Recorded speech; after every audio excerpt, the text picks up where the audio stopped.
The penthouse of Sterling Tower in Chicago was a monument to everything I had built from nothing. Floor-to-ceiling windows stretched across the entire eastern wall, offering a panoramic view of Lake Michigan and the sprawling food tech empire I had conquered through sheer force of will and a willingness to destroy anyone who stood in my path. The Italian marble floors gleamed under the soft glow of custom-designed chandeliers that had cost more than most people's homes. The walls were adorned with original food tech concept art and the first prototypes of the plant-based meat products that had launched my company to global dominance. Julian Sterling, the self-made food tech billionaire who had risen from a trailer park in Alabama to the pinnacle of the industry, stood at the center of my empire, wearing a Tom Ford suit that cost more than a luxury car, and I felt nothing but contempt for the woman sitting in the corner of my office. My wife, Dr. Charlotte Hart, was reading a scientific journal. She was always reading, or conducting experiments, or analyzing data, or doing something mundane and academic that reminded me of where she came from. She was a junior food scientist at Sterling Foods, the daughter of a high school biology teacher and a librarian, a woman who had grown up in a modest home in Vermont. My venture capital firm had insisted on this marriage 15 years ago as a condition of their investment. They wanted someone intellectually grounded to balance my erratic nature. I had agreed, but I had resented it every single day. She was a constant reminder that I had sold part of my soul to build my company. Charlotte was beautiful in a quiet, unassuming way. Her chestnut hair was always pulled back in a simple ponytail. Her hazel eyes were warm and intelligent. But she wore no makeup, no designer labels, no expensive jewelry. She was content to exist in the background, to be a quiet, supportive wife who never made waves. I despised her for it. She had no ambition, no drive, no desire to be anything other than a researcher. She was the anchor that was holding me back, a reminder of my compromises.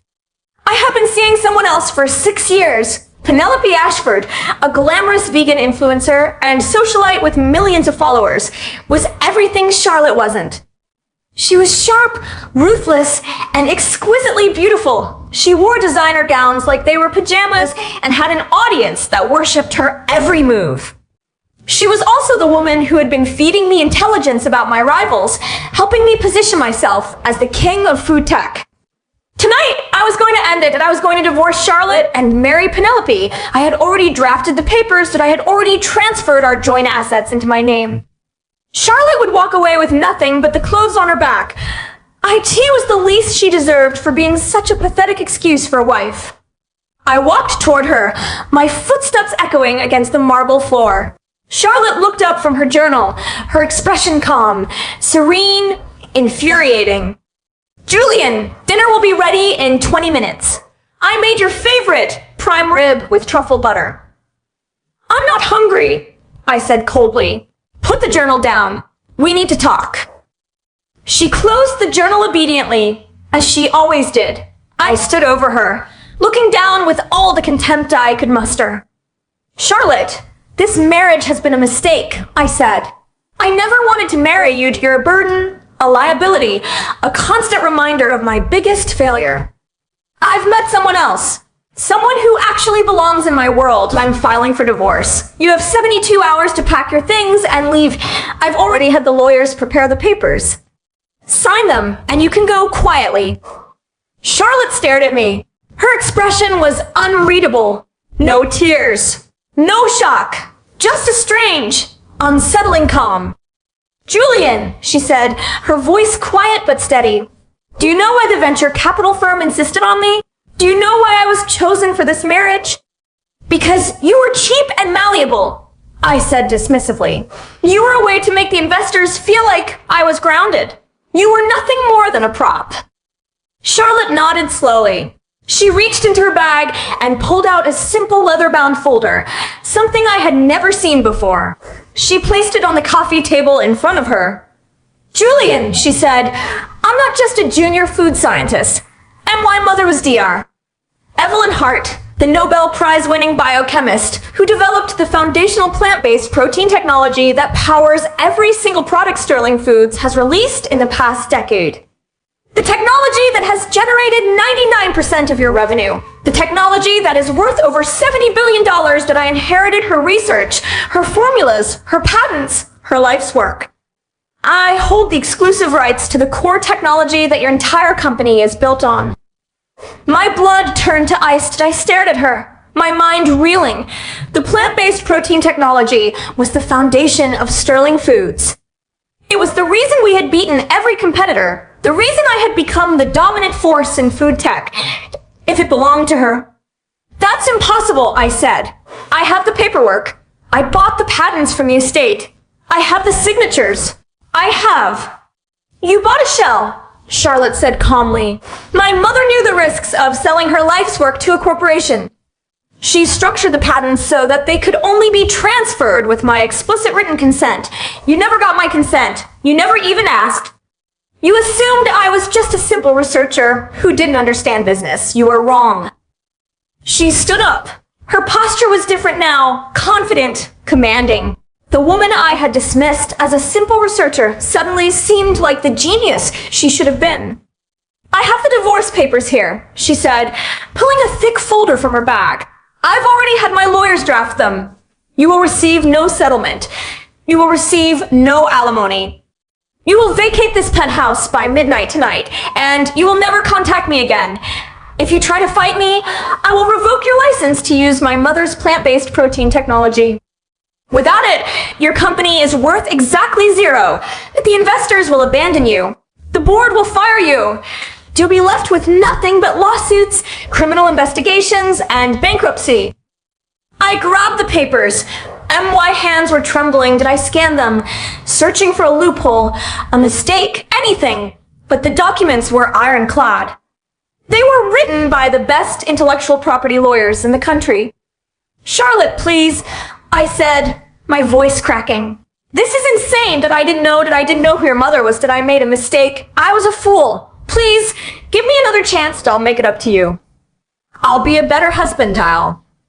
She cut me off with a dismissive wave. You had 15 years to be a better husband. Julian point 15 years to see me, to appreciate me, to love me. You chose to ignore me. You chose to belittle me.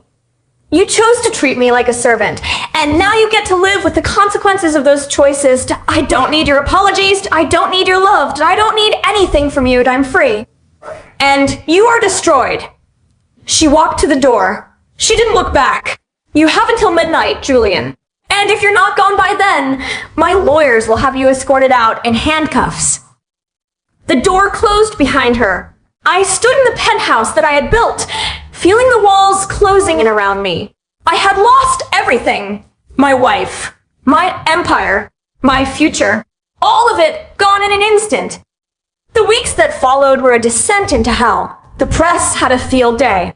Food tech billionaire loses everything. Julian Sterling's humiliation.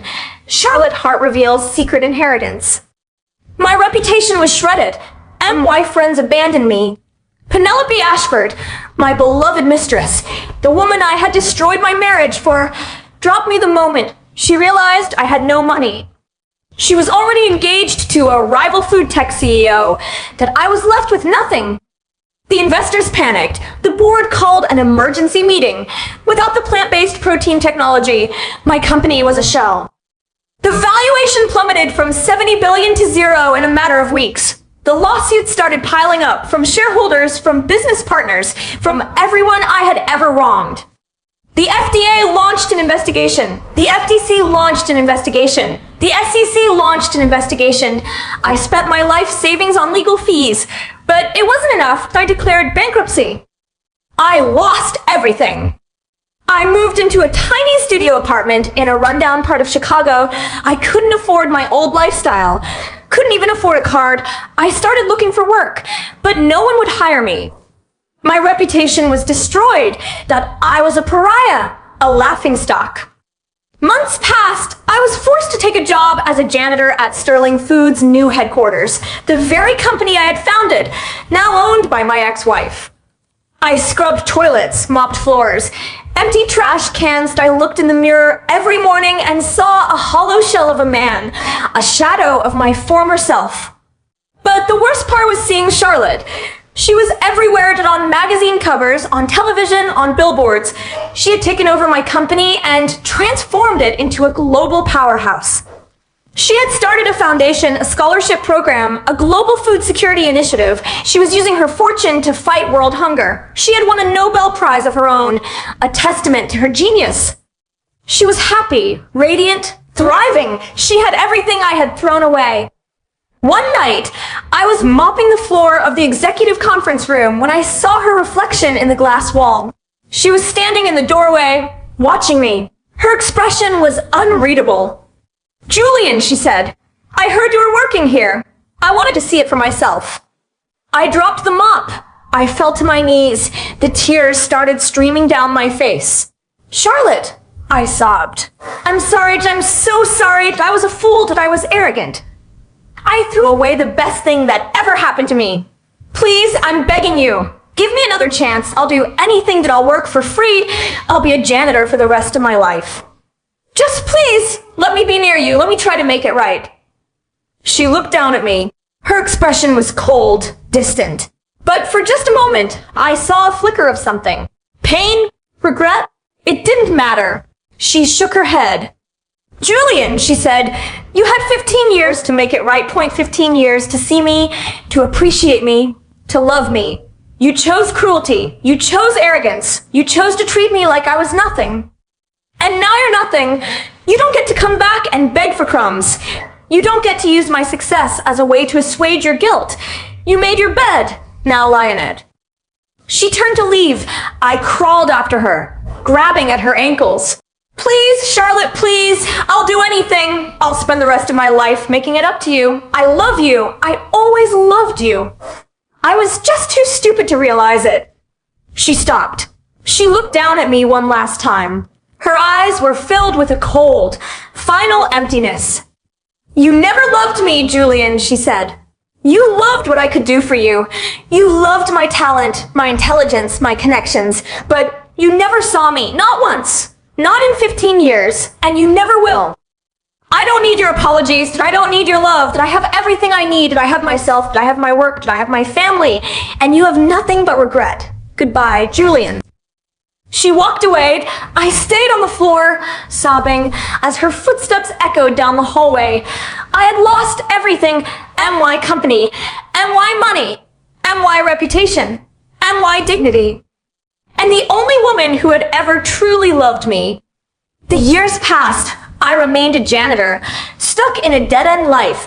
I never recovered. I never remarried. I spent my nights replaying every moment of my marriage, every cruel word, every dismissive glance. I thought about Charlotte's smile, her kindness, her unwavering loyalty, and I realized that I had been the villain all along, that I had been given the greatest gift in the world, and I had thrown it away. One day, I was cleaning a research lab when I saw a familiar face on the television mounted in the corner. It was Charlotte, being interviewed about her latest breakthrough, a revolutionary new sustainable protein that was helping to feed millions of people in developing countries. She was using my former company to save the world. She was happy. She had found her purpose. And I was scrubbing a chemical spill off the floor. I sank to my knees, sobbing. The mop clattered to the ground. I felt the weight of my mistakes crushing me. I had been such a fool, such an arrogant, entitled fool, and there was no going back. I looked up at the screen, at Charlotte's face, and I whispered, "I'm sorry. I'm so sorry." But she couldn't hear me, and even if she could, it wouldn't have mattered, because I had destroyed everything we could have had. I had destroyed myself. One evening, I was sitting on a bench outside the headquarters, eating a cheap sandwich, when I saw her walking past. She was with her family, her husband, her children, her colleagues. She was laughing at something her daughter had said. She was radiant, happy, free. She didn't notice me. She walked right past, her laughter echoing in the evening air. I wanted to call out to her. I wanted to beg one more time, but I couldn't. I had no right. I had given up that right when I threw her away. I watched her walk away, her silhouette disappearing into the twilight. I sat on the bench, alone, the tears streaming down my face. I had lost everything, MY company, MY money, MY reputation, MY dignity.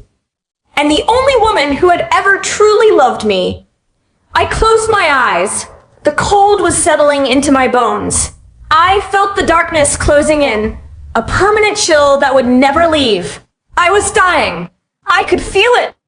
And in that final moment, I realized that the greatest tragedy wasn't losing my empire, but IT wasn't losing my money, that IT wasn't even losing my reputation. The greatest tragedy was losing the one person who had ever truly seen me, and not realizing it until it was far too late. I whispered her name, Charlotte. But the only answer was the wind.